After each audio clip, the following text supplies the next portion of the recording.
can't fall in love with the technology. I mean, technology is amazing, but it's a tool within a toolbox. And you first have to figure out, what problem you're solving.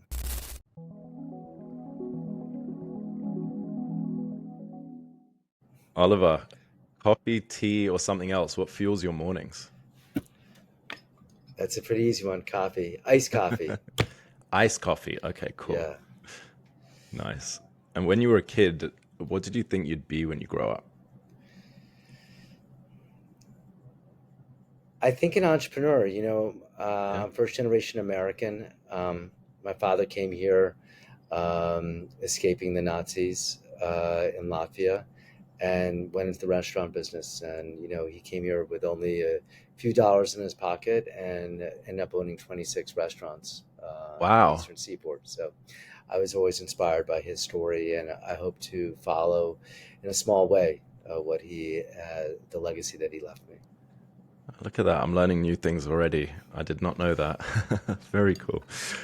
What's one technology that you can't live without?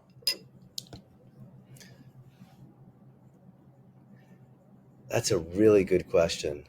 Um, I have to say it goes back to being a teenager and having a Walkman for the first time. And, Yeah. whenever I traveled, I always felt like I was in a movie score on a bus. And so having music in my ears, whether that's a Walkman or today, having, your watch or your phone on a run is just makes everything more enjoyable. Love that. If you could fast forward 10 years and see one impact that your work has made on the world, what would you want that to be? Hopefully a better place to live. I'm seeing technologies that I'm involved in. CIV Robotics, which works in industrial solar, is making solar more affordable, Yep. and which is not just about climate change, but it's about, I would say, about American priorities, and that making America be able to compete for energy and not being dependent on one resource or the other.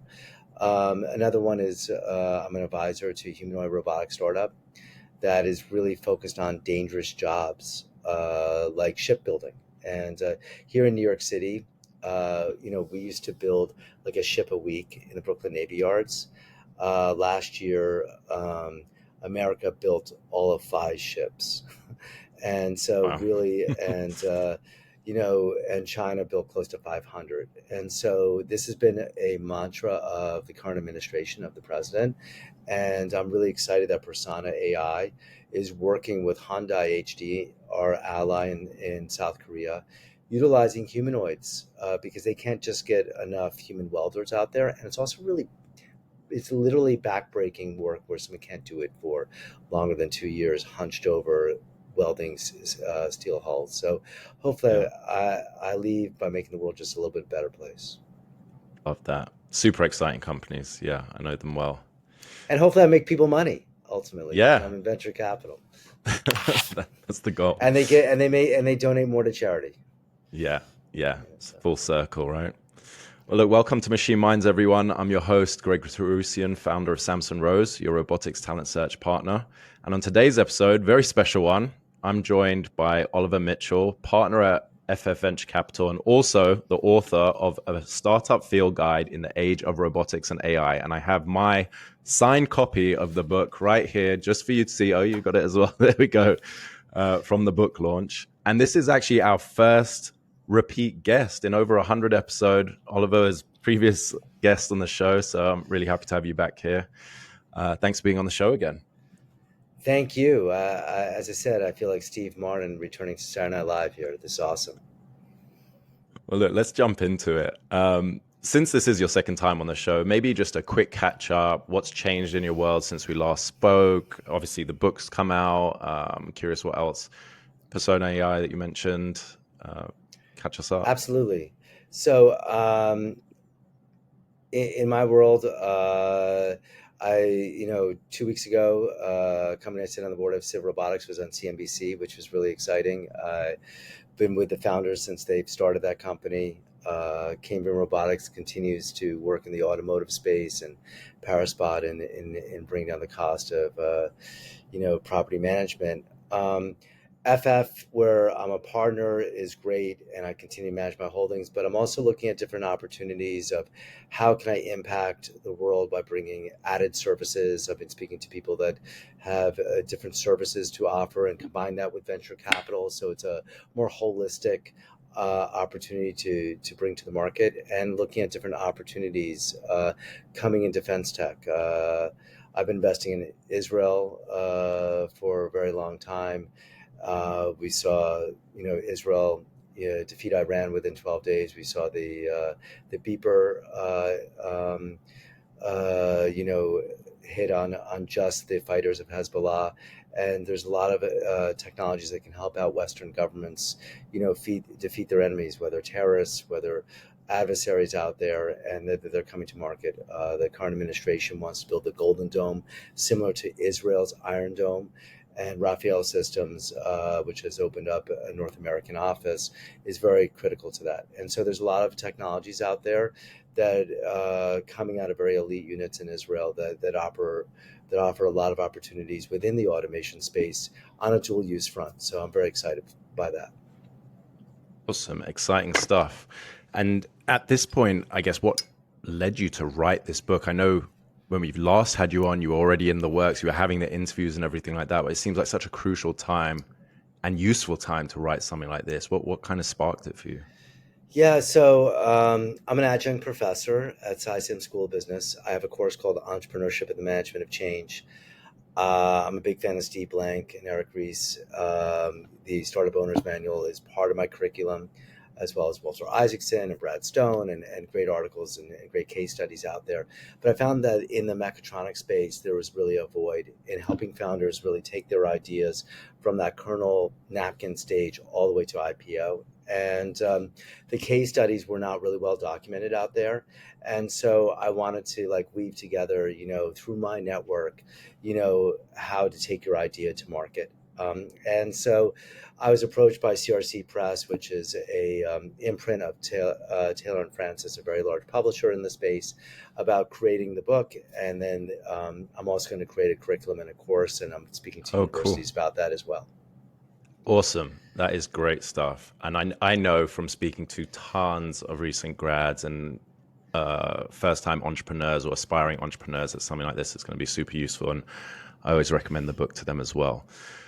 So let's dive into it. Let's dive into the book. And, at the launch, you talked about basically what's on page one, why you've titled it this. And I don't want to take anything away from you, but you compare the startup journey very much to mountaineering, which was also something I learned about you from hearing about all of this. So can you talk to us about how that came about and why the title as well?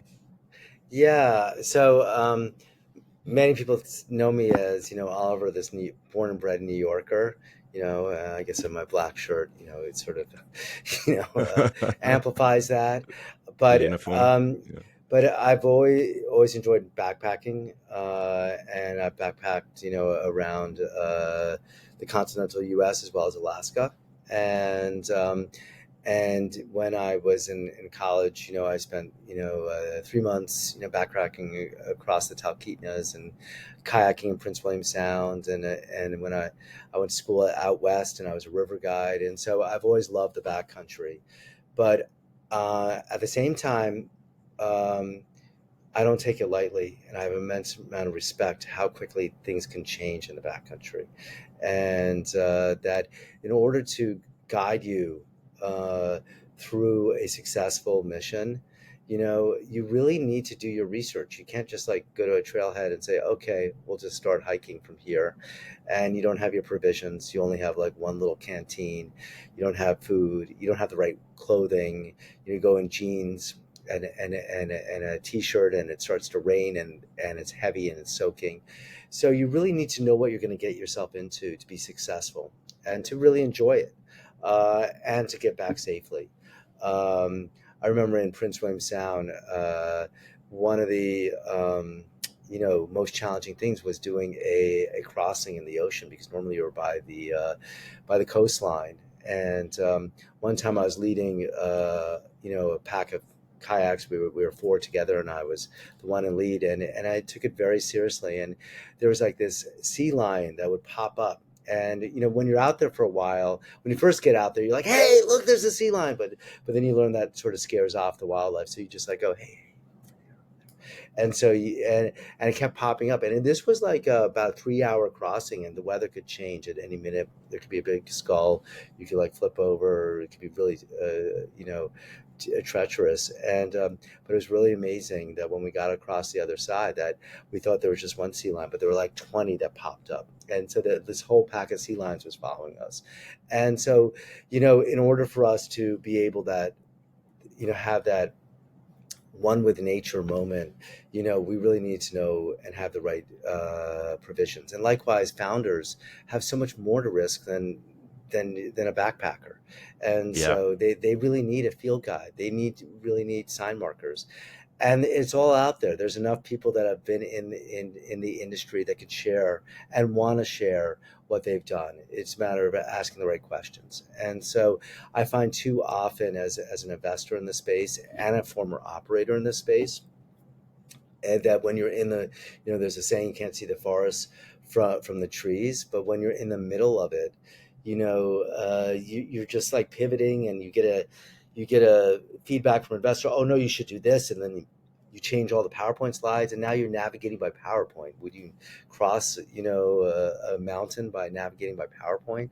And so you really need to do your customer discovery in sort of a steep lang fashion. You really need to speak out there. You really need to have the right business model that enables you to grow successfully, and really get the right people and partners on the cap table that can see you through scaling up, and understand all the way to the end, that liquidity can come in many shapes and sizes, and what's right for one company is not right for you. And so Yeah. too often, founders get attracted to press releases of their competitors, and they're getting higher valuations, and they're doing X, but that's not relevant to them. And so I hope my book helps them navigate those treacherous waters.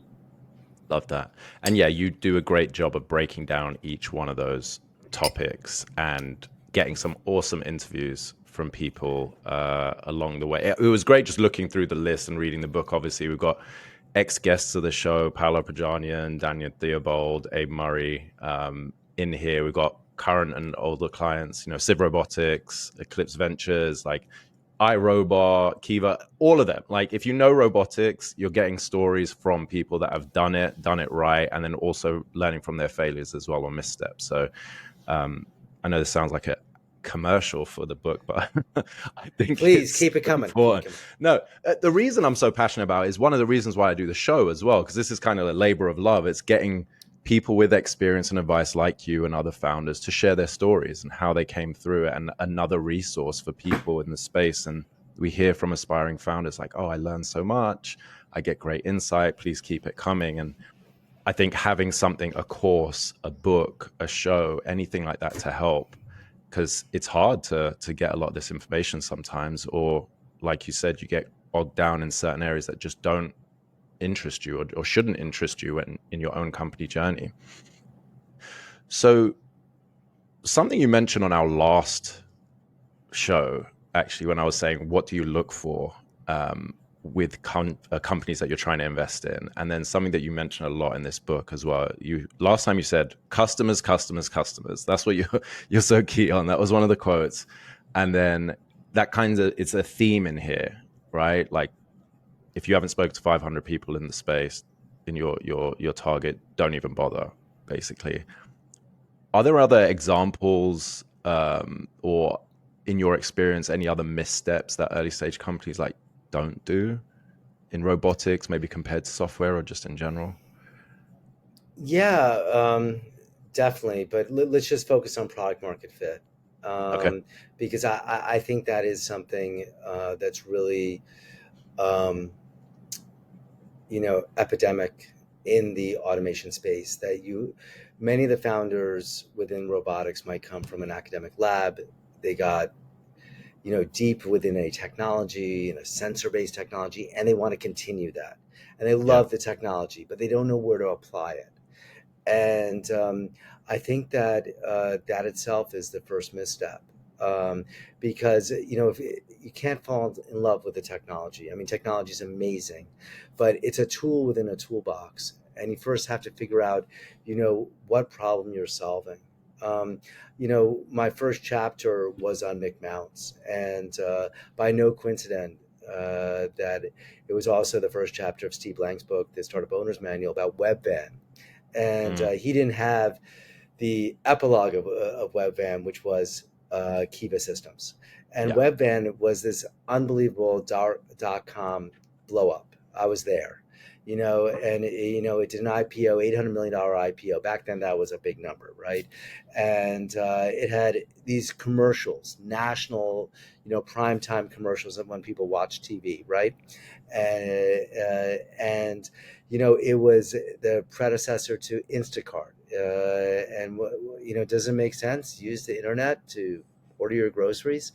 And they built out. They thought they're going to have so much customers. They built out, the biggest distribution centers, and they did two, tragic things. One was the marketing side did not do enough research, what people really wanted to order, what people really wanted, and they had very little customers actually, use the facility, use Webvan service. When Zappos, for example, went into business, they would deliberately send, customers the wrong size. You know why they did that? Why? Was to show them how great their customer service was, Oh, and to prove it to interesting. them, because at that time period, trying on a pair of shoes, that was very personal. I got to go to my shoe man. He measures my Yeah. foot. I see it in that little mirror that's like down by my ankles, doesn't look good and stuff, The angled like one. Yeah. yeah. But maybe I could do it at home. But how do I know if I pick out the wrong thing, will it be right? And so Yeah. they would deliberately send you the wrong size to prove to you how great their customer service was. And so that was a really, Shay really, was very insightful that way. And so, their distribution centers, Mick Mounts, who was an engineer, who is, director of distribution at Webvan, realized, said that they were taping $20 bills to every package that went out the door. They were losing so much money. And they built up these big distribution centers that was, think about it. Webvan was the first one to open up a carton, because back then, a full carton of tomato sauce went right to a grocery store. A full carton of pasta, spaghetti, went right to the grocery store. They were opening up both those cartons and putting a smaller box of spaghetti and a jar of tomato sauce in a new box, right? Got it. And so that was revolutionary. And there was nothing out there.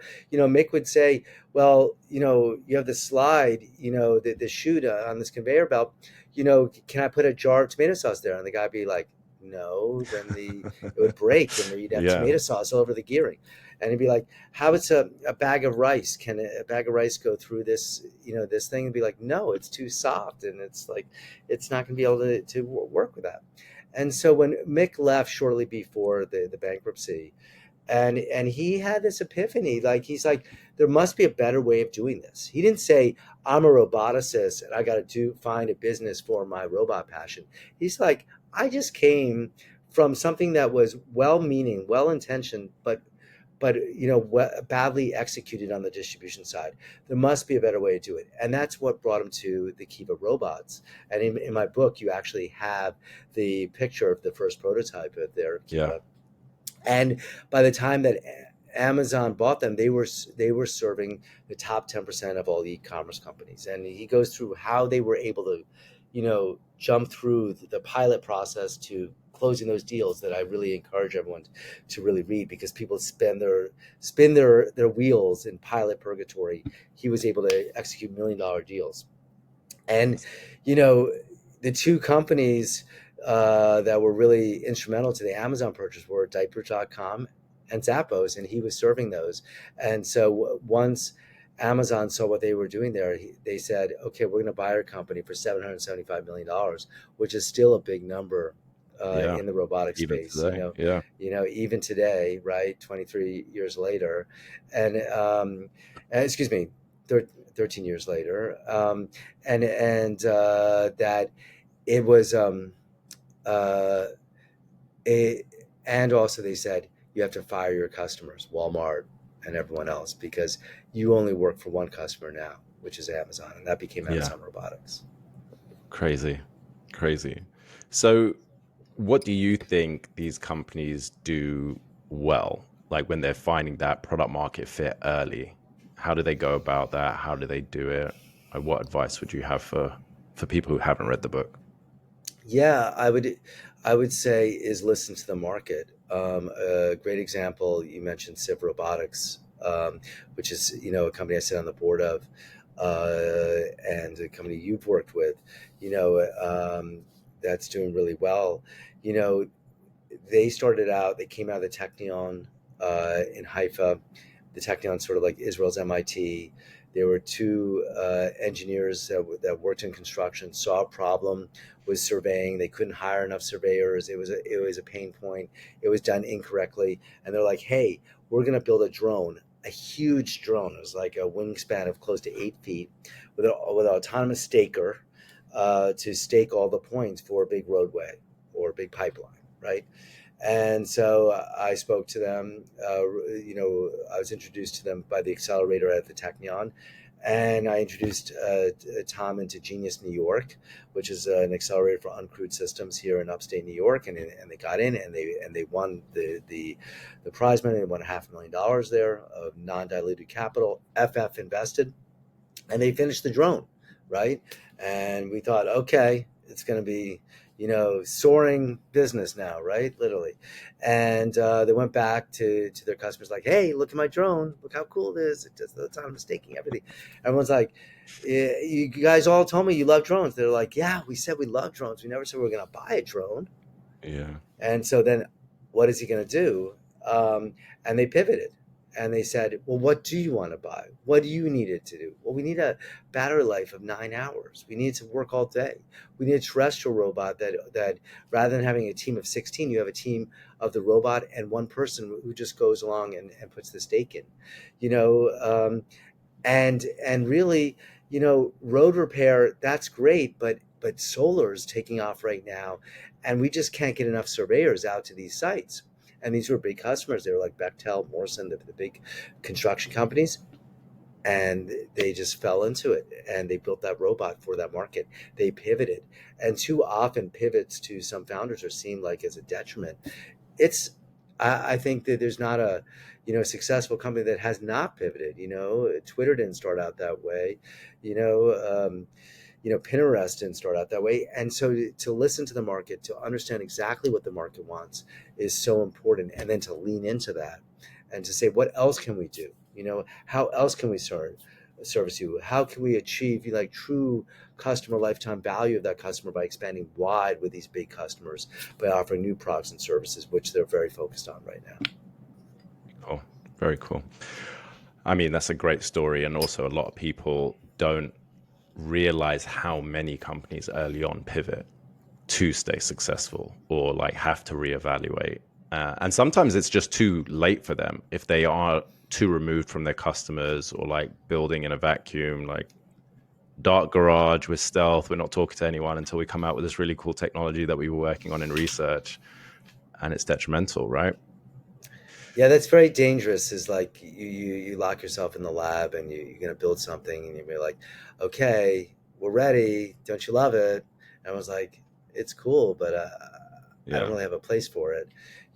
Everyone is inspired by Steve Jobs. With the iPhone, there are few, people who have that intuition. Out there, the listening you know, to the market is a statistically a better option for you. Yeah. Yeah. And you can even see when like the iPhone came out, it was divisive, right? Like some people are like, where is the keypad? It took me a while. I think I didn't get an iPhone until like the third or fourth generation. I was like, this is strange. I'm I'll not get the giving up my iPod Touch. BlackBerry. I like my little. Literally. That was literally it. I was like, no, I'm not getting rid of my BlackBerry. No way. At one point I had both. But Yeah, yeah, I yeah, mean, we all eventually did. We all did. we all Yeah, did. Yeah. and then we gave our Um, Blackberries to our kids. Yeah. yeah, basically. So let's talk about building the team and culture because super important, and obviously where I focus. Um, and I love like some of these stories in here, like Paolo Pagani and talking about that, and from Embodied, he did such a great job there, and the team was awesome, and like ride or die to the end, and the culture of what they went through during COVID and launching and all of that, and people just stuck around, like knowing the bigger picture. But what unique team composition pain points do you think robotics and automation companies face? Like mechanical, electrical, software expertise, all of that, balancing disciplines and figuring that out at an early stage. Yeah, that's a really critical point. I always say it takes a lot of humans to launch a robot, and ultimately, I'm an investor. It's about people at the end of the day. I'm investing in people, um, and I think a good, company like an iRobot in the early days, which started out in a professional services business and then became the most successful robotics product company, under Helen Grenier and then Pablo and others, is that it and Colin Angle, um, you know, is really attracting great talent, and talent partners like such as yourself, like bees in a hive. Um, and so I think that is critical. I think that there's no place for arrogance in a startup. There's lots of smart people that it takes to, and from cross disciplines. I think if founders just are hiring people just like themselves, they're they're missing out, and they're being kind of myopic, and that Yeah.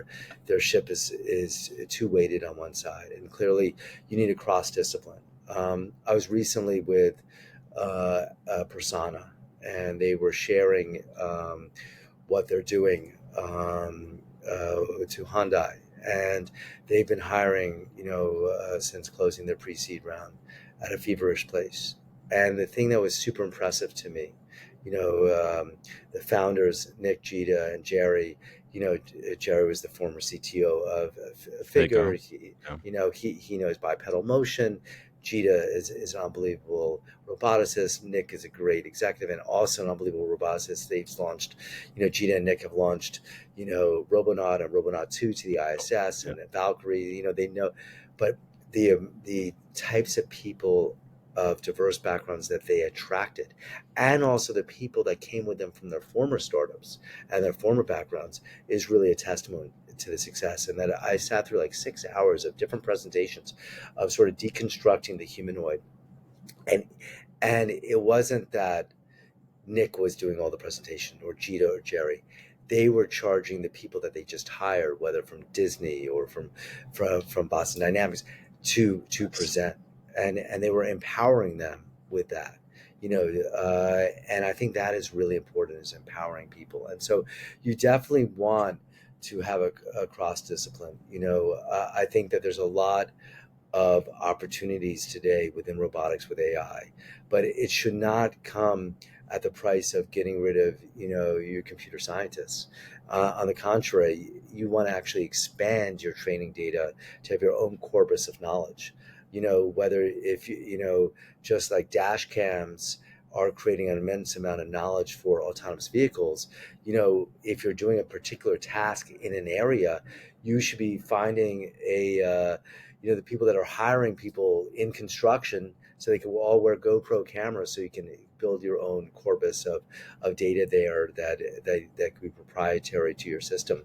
And you're going to need a computer scientist to label that and to put it in there. It's not, everyone speaks as AI is, that it's just this magic hat that's going to pop out a rabbit. It takes a lot of work and a lot, to Yeah. build models and so forth like that. I think that in dexterity is the uh, greatest sort of game changer besides cognitive learning in robotics. And there's different knowledge systems that go into creating great dextral tactile robots, and you really need a great amount of team players in that, on the mechanical and electrical engineering side, and there's really a marriage there. And so you really ultimately want to build a very collaborative environment that really performs and punches above its weight. Someone a book that I teach and that I love is Reed Hastings' book No Rules Rules about Netflix. Yeah. And everyone talks about Netflix as okay. You can go. There's no vacation policy. You can go as long as you want. There's no expense policy. But one of the things they have is the keeper test, Hmm. which could be seen as a negative, is just that he believes that they're not a family, they're a high performance sports team. And he really wants to have superstars. He wants superstars to know what they're worth, and he wants to pay them more than the worth so they stay there. You shouldn't be cheap with your talent. You should really pay them, whether that's if you don't have the cash, in the equity, and that's why you're seeing like some of these really successful companies within the mechatronics space, both in software and hardware, with higher valuations, so they can attract greater talent in that regard. Yeah. And then if they're he really says, I'd rather have one superstar than five mediocre players. And so that's really what you need. Once again, there's no place for arrogance. You want honest candor in the room where people are sharing and collaborating, Yeah. and really going to the next mile. Another great example of this is Pixar. And Mm, they would have yeah. the Pixar book. The name escapes me right now. It's a great book. Um, that the collaborative creative meetings, that created, Buzz and Woody, those things didn't, it was not just about the script writing. It was very much so embedded into the designing of the software and the animation systems and the technology there. And so having these collaborative, work environments where people are coming together. iRobot did that very early on, and one little vignette from my book is that Joe Jones was an engineer, one of our early employees. I mean, obviously Rodney Brooks, who I interview, Helen Grenier, who I interview, and Colin Angles were the founders, but Joe Jones was on that engineering staff. And he would go to parties and they'd be like, where do you work? Like when he was in Boston. And so they'd be like, I work at iRobot. We're building robots. And back then they were doing robots for the Army and professional service. Yeah. They were doing robot toys for Hasbro. And they're like, well, and at parties, everyone would say to him, can you put me a robot vacuum cleaner? And be like, wait, there's something here. Really?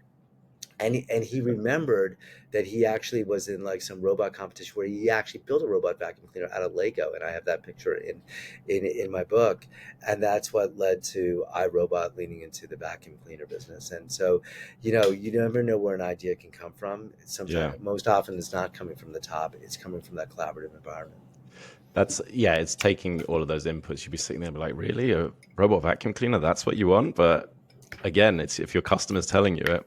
It was the book Creativity Inc. The Yeah, Creativity. Thank you so much. Yeah, that's a great book. I love Yeah. that book. And Pixar, before Steve Jobs, like it was floundering, is definitely Steve Jobs leaning into it. But one of the things that they did, early on was these collaborative meetings, and these meetings were, led to their success. And it was always about that the content at the center and how everybody, you know from the computer scientists to the animators to the writers, were all part of this collaborative team. It wasn't that one was higher than the other, It's so important. I remember from my internal days when Netflix, we would all talk about culture. And it's a funny thing because you go to some companies that are like, this is our culture and this is our values. And it's like words on a wall, but no one really follows them. And the leaders don't really embody them. And no one is actually intentional or conscious of it when they're hiring. It's just like, we have this milestone to hit, or we have this work that needs to get done. Just hire someone good to do it. We just don't want assholes. If they're arrogant, if they're disruptive, we don't want them. The rest of the stuff is like an afterthought. But like when this Netflix culture document was getting shared around, and I can't remember, it was like their culture book or whatever, and everyone's reading it. We're like, wow, this company put that much. This is like years and years ago, like put that much thought and effort into it, and this is how they're really leading with hiring and with team building. And you'd see it and hear it from the people that were there. Like it was impossible to headhunt people from there, so paying them well, but also empowering them, and people were doing cool stuff. And I think that has, in all of my years of recruiting, has always been a key differentiator for companies, whether it's when they're hiring, because you're more passionate, you're more aligned, and you're more aware of the type of people that you want, so you can double down on it. But then also when it's hard times, right? When like deadlines are missed or funding is missed, or hey, we have to pivot, or it's COVID and now everyone's remote and how are we going to figure this out? Like people who are more aligned culturally and embedded in that, and you have a good team who's empowered and part of it instead of just like a peon told what to do, that helps with retention and engagement, and people stick around. Absolutely. And I think that's something really important to founders, that, for founders, when it's just the two of them and they raise a little bit of capital, now they're hiring, they really got to think about like what culture they want to build. What do they want to be known for? When you think about, Eric Schmidt and Larry Page, and you think about Google in the early days, and how Larry would go through every single like email that would go, and he would one that would tack up, that would criticize, a piece of technology you'd put up in the break room there that everyone would see, and that Yeah. everyone would be, that 120% of Google that you're going to continue to work on, not just 100% of your task work, but the extra percent for your own, the thing that you're going to be known for, and that's going to lead to like products like Gmail and Right. AdWords and others. And then you think about like Amazon, right? Amazon is the 14 leadership principles. I mean, Jeff Bezos not only created those, right, but he implemented that with the hiring process. The bar raiser, that Yeah. and the loop. Amazon interviews are crazy. Not just having a lot of them, but like you don't even know who's listening, who has the veto over what you're doing, and there's a whole. You can go on YouTube and watch Amazon prep videos to ad nauseum, right? And that really goes to the culture there, right? Like, how do you match yourself to that culture? And it's not just about getting your RSUs, but it's really like, are you subscribing to those 14 leadership principles? And the first one is the customer at the center of the equation, right? And so that if you go through, companies, and I imagine you tell your candidates, what companies do you admire? Where do you want, who do you want to be working with? You know, Hopefully these startups will be part of that list, and they'll Yeah. see that culture, because that is really important. It's so important. And it has a ripple effect, because I talk about the reverse of this, polluting the candidate pool, when you have bad culture and bad experience, bad candidate experience, and people hear about it, even unintentionally, people talk. But if you have a great culture and a good place to work, even if you're not doing a bunch of marketing and PR, people hear about it. And then you end up on these candidates lists of places they want to work. And they've got colleagues or, people from their college that are saying good things and sharing great stuff on LinkedIn. It's all organic. It's the best kind of marketing at the end of the day. Yeah, and it's also when you're raising your capital, your assets are your people, Right. that you're hiring, and you'll attract also greater investors. And I talk about that a lot in the book. And Yeah. also the cap table that you're going to put together. Who are these partners that are going to stay with you, not just for that immediate cash need, but stay with you through subsequent rounds? Exactly. Okay. I know we've got a little bit of time left, so I want to cover a few more things. So there's so much in this book, and I know I cut it down for what to cover, but we could go on all day. Can you walk us through the 5 rules that you talk about in the book, and maybe expand on one or two that tend to be overlooked or undervalued? Sure. You're talking at the in the beginning about product market fit here, I assume, because I go through different That's ones. 5 rules for starting an automation company. Yes, yes. Let me go to that page Yeah. here. Okay. Well, let's just see something. So in the book, I have lots of interviews, and Yeah. you're talking about it on page 23, which is the chapter, the 5 rules for starting an automa, and it's under Yeah. gearing. Yes. Okay, so one is that I talk about plus one robotics and Eclipse and Lior Susan. There is the robots are about high utilization, and the value proposition has to be tied to that. Is that I don't know how many times that I've been pitched and I've seen robots that do one task, 1 hour a day, and the other 23 hours a day it's collecting dust. I think of like when I've gone to like a hotel conference center and I've seen like the Cisco telepresence robot in the corner, never used. And so Yeah. like, you can't build a robot that, let's just say, is superhuman strength that's going to unload a truck once a day for this one air conditioning system that weighs more than any other robot that can handle, because it has to work nonstop. It has to be about high utility, high throughput. Right. Um, the other one, which is really important, is and when you think about tasks in robotics, it's either moving side to side or special tasks, right? Mhm. And Eric speaks about this in plus one, right? And so the special tasks are like those tactile tasks, and but the high throughput are those ones that are moving side to side, that are moving the production along, and they have to be doing consistently. And Lior Susan leans into, has to be highly reliable, and that's critical, because if Yeah. your robot system, I don't know how many times I've seen pitches and I'm like, well, how does this work on an efficacy basis relative to a human? They're like, well, we're like 70% of a human. And I'm like, wow, you're 70%, but you're twice as much as a human. So Right. help me understand this, and Lior is a lot more blunt. He's like, shit got to work, because if something goes down within the industrial setting, it could be catastrophic, literally loss of life, right? So and people don't have patience for a robot that doesn't work, right? Yeah. We've all been trained on a blue screen, back when with DOS and so forth, when your computer would crash and you do a root boot and everything like that. And so on software, there's a little bit more patience than in hardware. So that's really critical. Yeah. And that's how you're going to retain customers.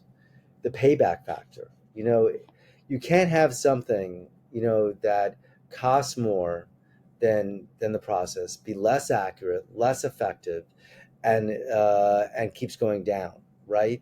That's, if you have payback within a reasonable time period, you'll have high revenues, and that's really CIV Robotics. That they're 10 times faster, they're more accurate, and they're half the cost. Yeah. um, it has to be also differentiate yourself. You can't be doing what everyone else is doing, because if you're doing what everyone else is doing, you're just another competitor in the landscape, and it'll be very tough for you to raise capital that way, and you're going to be very commoditized. You're seeing this a lot. If you go to Automate, which you and I do, you see a lot of Me Too stuff going on within the logistics space and manufacturing space. And how do you differentiate the two products there? Wow, we're a little bit different. We work under yellow light, they work under red light. It's just it can't just be these micro differentiations. It really has to be a category game changer there. And then I would say, you know, what you know who you're targeting. I would start with a low hanging fruit. I wouldn't try to like take over the whole world. I think we're in an interesting space in the robotic space where many companies are focused on general purpose robots. I'm Yeah. still of the belief that be successful in one area and then expand from there. And I think this is where Persona is very different than every other humanoid robotics company out there. They're focused on shipbuilding right now. Then they're going to focus on construction. They're building the humanoid with the contract. They have the contract first and then the humanoid. Not, let's build it and then we'll figure out what to do with it. It'll pick up laundry, in my house, and it'll cost more than my housekeeper. So that so you really got to like think about like what is low hanging fruit, who are your customers, where are you gonna like be known for, and where are you gonna stride. So, I ask yourself questions at the end of the chapter. Does my product have high utilization? Is my system reliable 99.9% of the time? What is the payback period? Is it a year? Is it 2 years? How do I build a moat around my intellectual property? And who are my target customers? Who's my low hanging fruit? And so I go through a whole workshop about that. And that actually, what's really interesting about the book, little plug, is I actually have a founder insights and workshop at the end for Yes. practice this at these statements. I wanted to mention that. Yeah, thank you. Okay, look, I know again time is limited. There's so much in this book, so I'm trying to consolidate here just for one last thing for you to run through. So we talk about, and I love how you put like hiking and climbing and wildlife against each of these chapter titles as well. But I think an area that you have a ton of insight and value to share, and perspective, as well as the interviews in here, is around capital partners, funding, and then like this business model as well. And you also talk in here about like the government and investors and customers. Can you talk a bit about that before we get close to the end here? Yeah, before you take the hook and get me Yeah. off stage. I'm like, Uh, go, go. yeah, absolutely. I think capital raising is critical, and money is the lifeblood of a startup. But so are your partners, and you really got to raise capital from people that believe in you, and recognize that there's gonna be rough waters. It's not gonna be smooth sailing, right? Yeah. There'll be challenges along the way, and they'll be supportive and they'll be helpful. And so I look for customers. Excuse me. I look for capital partners, venture capital funds, that can really support you through that. I think. Excuse me. Some robotics companies, you know, um, either they don't want to give up too much dilution early on, or they just fall into like family office and angel groups, will raise their pre-seed or seed, with those capital partners. And one of the things I stress in the book is that not every investor, it's not a homogeneous universe. You've got to find the ones that work for you. Sometimes that's the government. Yeah. Sometimes that's a corporate VC. Sometimes that's a venture capital partner. Sometimes that could be an angel group, right? You speak to Daniel Thienbold, Vecna raised venture capital money and very late, and he's not really a fan of venture capital. Mm. Daniel, he's very public about that in my book, Yeah. in fact.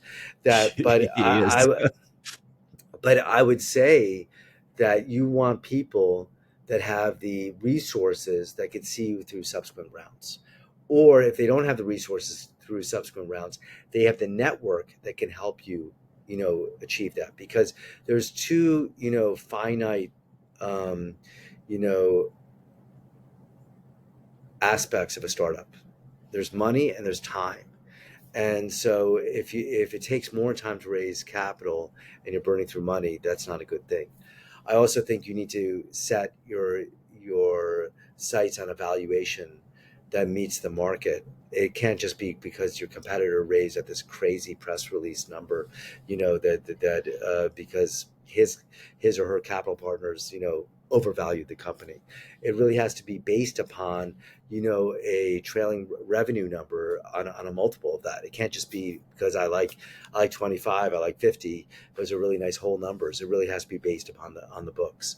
And so I would caution founders, on that valuation. I've had conversations with founders, just one other point on this is that where the founder will be like, oh yeah, I think, we want to do this at a 25, um, let's say post. And I said, okay, that would not work for us, but let's just play that out. What happens if you got that? You could be shooting yourself in the foot because you don't have the revenues to support that. And then when you need to go out for your next round and your revenues are below your comp that you set out there, below your target, then you're going to get crammed down. And me as an Yeah. investor, I have dilution coverage, right? You don't as a founder. And it's really going to be a bad message to the industry, and it's really going to set you back. Also, you're going to take a ton of time, burn through a ton of cash, supporting a company through these, to raise that capital rather than building products that are driving major sales and getting you Right. to the next hurdle. And so I think you really got to price it right that attracts, investors. And with that discussion that I just mentioned, I remember doing that, and we set it at a price that was advantageous to the market. That round got oversubscribed, and he got closer to his number, that he originally wanted, because it's almost like, Sotheby's or Christie's putting an artwork at auction. They never do it what the maximum value. They do it a Of little bit below. course. So there's a little bit of a competitive, The bid there. bidding war. Yeah. Yeah. You see the same thing in properties, right? Houses and stuff. Like, we'll drop the price Right. just so everyone gets involved. Right. uh, But it's not yeah. supposed to be phony like that. It has to be tied No. to the books. Yeah. Yeah. Yeah. And I think that's great insight and experience to share, especially when it's people's first ride in the startup founder seat, right? Like, Or their third ride. You don't know how many founders, I've done that dilution. Listen, before. yeah, Yeah. like dilution is sort of like, I got a lot of blonde hair. It's the reality of my life. It's the Yeah. reality of a startup. You're going to get diluted, but it's better to own 10% of a multi-billion-dollar company than 100% of something that's bust. Yeah. Good point. Good point. Well, look, Oliver, we could carry on talking for hours. I know. I really appreciate you being on the show again, coming back, sharing everything or a high level highlights of the book. So I will put it again for everyone. Please go and get it. We will put the link in the show notes. I appreciate you taking that time and also putting this out there. I think it's super helpful for experienced and first time founders, aspiring founders, and people just interested in the robotic space in general. So I encourage everyone to get it and have a read. Thank you, and it's also for investors. I also have a lexicon in the back Yes, of terms, technical terms, and financial terms. So that's true. That is it's for very true. everybody. It's for your little kid. It's for your wife. It's for grandma. A lot of people are getting this for Christmas from me, just so you know. Exactly. It's perfect stocking stuffer. Yeah. Yeah, there There you you go. go. Okay. How can our listeners find you and follow along for more updates on the Sure. book or anything that you're Um, working? yeah. Two things. They can order the book on Amazon, but I could also give and email you afterwards a discount code of twenty Okay, percent off. Uh, awesome. and with a little graphic that you can put out there.